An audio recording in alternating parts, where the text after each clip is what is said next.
Hey there.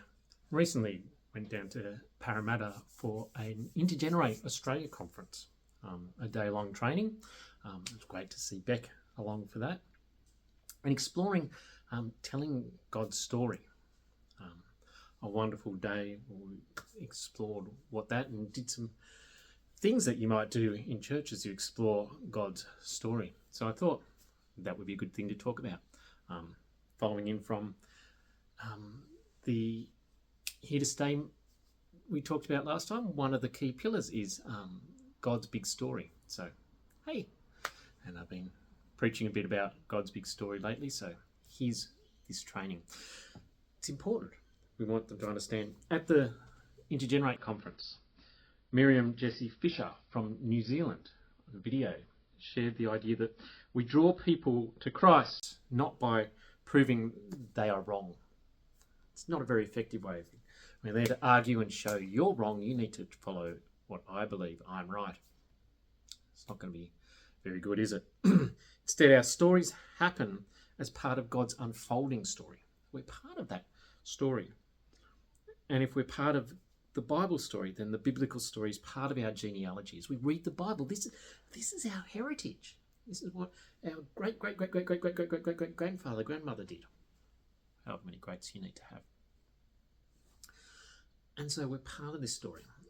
I love, and I think I might have mentioned this when I talked about Here to Stay, in the start of Mark, the beginning of the gospel of Jesus Christ. Could be just Mark saying, hey, this is the beginning of my book, and it's about Jesus Christ. Or could be this book is the beginning of the good news of Jesus Christ that will continue on in you as a reader. And so how do we help our young people know we are part of this story? They are part of this story. That this Bible is not just something out there, but it's actually part of who they are. Tom Bellahars from YouthWorks in Sydney, in video at the conference, shared the idea of collective memory, that we have these stories that we share and it brings unity and brings togetherness as we go, this is our heritage, whether it be the Bible or the story of the church, universal, or the church denomination we belong to, or the church congregation. There are all these stories, and as we hold on to those, as we tell those stories, then there is unity and bringing together. That story is important. Our story, God's big story. It was a wonderful day. We explored God's big story. We looked at from creation through, and each step did activities we could do at church. So for creation, we had strips and tie them together because God wanted unity and togetherness. We talked about Passover and celebration, and we played Kahoot and saw who was best at celebration. Well done, Beck, for winning that one. I only came second, unfortunately. Hunter was up there, leading the way. We talked about Nehemiah rebuilding the wall, and what are our hopes, and what are we trying to do for God, and let's put those on bricks and build a wall together. Whole heap of different activities that we can do to help us to think as a church and to learn from each other. What are the things that we can engage with? So it was a great week. Talk to me. I've got pictures and things from there. But Here to Stay says this: God's big story has never changed. It's always his plan for us to be a part of it. It is also important to remember that it is his story, not ours. We are simply privileged to play a small role. God's big story, all of it. I'm loving it at the moment. Last year was at a Pulse Leaders gathering and saw a whole heap of books, and one of them was God's big picture story, big picture Bible storybook, put together by N.T. Wright, who, if anyone knows, is someone that I love to read. And this is for kids, but Ollie and I are using it. And one of the things I love is that it'll tell the story, and then down the bottom, where else in the Bible does this link with?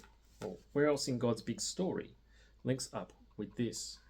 So here we have the garden, Adam and Eve in the Garden of Eden, links with Revelation. And so it reminds us, it's not every time, because sometimes there's just stories that are by themselves. Gideon the brave. But it reminds us, hey, Psalm 23 talks about I'm the good shepherd. Jesus talks about I'm the good shepherd. How do we link it in that these stories are not just individual things, but they're actually part of a bigger whole? How are we helping our young people to know that? It might be you have a timeline and you go, where are we on this timeline of biblical history in this story? Oh, we're before David, or we're in Jesus, or we're after Jesus, or whatever. Find a timeline. One of the things I love, which really great to use with youth, is Bible Project. Bible Project, you can find all their videos online for free. Got to be good, doesn't it? And one of the things they've done is they've done summaries of every book of the Bible. So this is their summary of Matthew.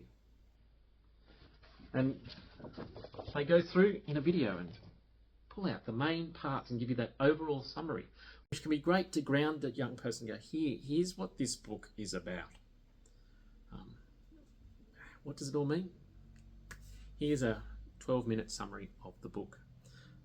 So get things like that. I printed out all the books of the Bible, their summaries on big sheets like that. I would love to have those along a wall of a church, and as you looked at a passage, you coloured that bit in and saw how over the years the colour just spread and worked out, oh, there's no colour on Leviticus, maybe we need to delve in there, or maybe we're just going to leave it black and white. Getting in there, exploring. Challenge for young people to read whole things. I have loved over the years, at the start of the year, when I've been connected with the congregation, to read through the gospel that is the basis for the lectionary that year. Just in one sitting.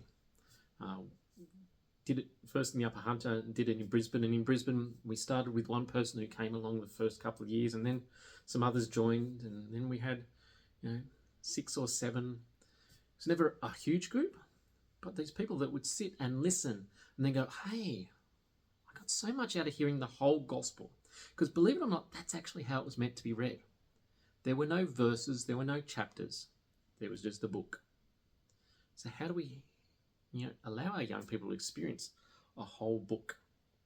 The Gospels will take somewhere between Mark, probably an hour and a half, to 2 and a bit hours for John and Matthew and some of those. But are you willing to, is that a valuable investment? I think the other challenge that we can have with when we explore God's word is sometimes we can almost make it a reading comprehension thing. Let's get the questions that help us to make sure we've understood what we've read. And can we actually pick better questions that might allow young people to explore and unpack what's being said? When I was in Brisbane, we used to send out at the start of the week an email that would say, this is what next Sunday's reading is about. And here are some questions you can ask about them as a family. Encouraging family, but some of our Bible studies pick this up, and we're using this as a basis for their discussions. The first 4 questions were always the same. I wonder what you liked most about the reading. Everyone can do that. I wonder there's no right or wrong answer. I wonder what you liked most about that reading. I wonder what's most important. And again, there's no right or wrong answer. It doesn't have to be, the most important thing is. That might be for you, but I can explain why this is most important. And it's fascinating to hear what people say this is most important. You go, I've never thought about that. Third, I wonder if it raises any questions. You can share the questions. You might go, that's a really great question. Let's explore that. Let's see if we can come up with an answer. And fourth, have you ever seen this reading in real life? Have you seen this idea played out in the world around you? Is there a part of church that connects with this reading? And so those 4. And then I'd add 3 or 4 more passage specific, but always wording it as I wonder. When we word I wonder, it allows for a broad scope of answers. When we're doing reading comprehension, there's one answer that we're expecting to get, and we'll sit there and wait till we get the answer. How do we open those doors for more exploration and more learning? both ways. So as I wonder, you might tell me something that I have never thought before, and that's great. And I might share something with you that you've never thought before, and that's just as great. So we want to be helping our young people to get into God's big story, to understand that they're a part of God's big story. So how do we connect God's big story with today? That challenge for the preacher, I was always taught. You do your exegesis, then your application. How does this apply to life today? What does this story say to us in our journey? Same with young people. How does this lovely story of Gideon apply to your life? What does it mean? Does it mean you go out and get people to drink from streams to work out whether they should be in your army or not? Probably not. But do you trust God to do strange things with few people? Yeah, that might be the encouragement. And so how do we share those stories of God active in our lives with our young people as well? How do we say, this Bible story reminds me of this happening in my life? And share to show that that story continues. God continues to be active in our world. So be thinking about how you can be sharing God's big story with the young people around you. It's crucial, but it's more than just an intellectual knowledge dump of here's the Bible story, but how are we helping them to see the big whole totality? I love there's a video of N.T. Wright talking, and they ask, how should you read the Bible? And he says something along the lines of often and as much as you can. He uses the analogy, he says people often go, but you won't understand it all if you read it in one big sitting, a book. And he analogizes it to a symphony.